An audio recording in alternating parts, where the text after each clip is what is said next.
this particular scene worked so well for me from a theme of this trilogy standpoint, that I think that this is probably going to be remembered as for at least me, the crux and the centerpiece of this entire story. Interesting. This is the climax for me, even more so than the actual climax, because this is when the party defies fate, and that's something that I think that I can talk about once we get to the Aerith stuff at the end. But her saying immediately after everyone goes through their trials, they've experienced their hardest, most difficult, most, I guess, bracket choosing moments in their lives, right?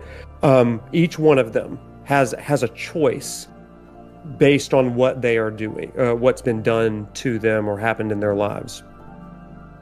And Aerith kind of gives a framework that says what's been done, what we've done, the past is written. We can't change that.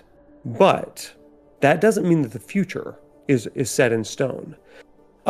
Somebody in my chat the other night said, I think it may have been subtext, that he said, why do you think Remake leaned so heavily in the idea of defying fate if fate was not to be defied? Like, it just, events happen the way that they always did. Here's my answer to that, because that question has lingered with me for 4 days now.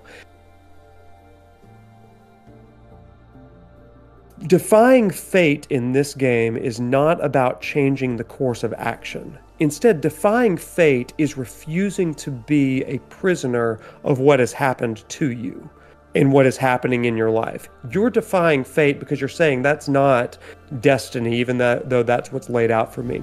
There's a book that I had to teach several years ago for one of the classes at Bama that's called Orphan Train. It's a fiction book that dives into, it's historical fiction, of the practice in the early 1900s of shipping orphans on the East Coast out west to work essentially as servants or slaves, even child slaves, all on farms, ranches, in manufacturers out in the West.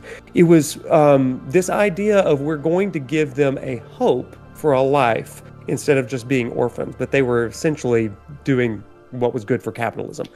And so it's the story of this kid who's ridden these trains. I actually later found out that my grandfather was one of these kids that was on one of these trains. Yeah, it was wild. I found that out after I taught the class. There's a phrase at the end of the book that says, we spend 50, 60 years trying to reason and reckon with what happened to us the first 14 years of our lives. And to me, that was a powerful image in that particular book, because they, much like the characters on Final Fantasy VII, they're on tracks. They are literally on a train, and there's no getting off of this train we're on. Destiny is set. You can't change the tracks, but there is a consciousness that can emerge that does not allow you to be a slave to those tracks, if that makes sense. Yeah. In this moment, these trials, this is when the characters defy fate, even though they can't deny history, past, present, or future. They're choosing a different reality and awareness and consciousness. That's why, for me, this is like the climactic crux of this game.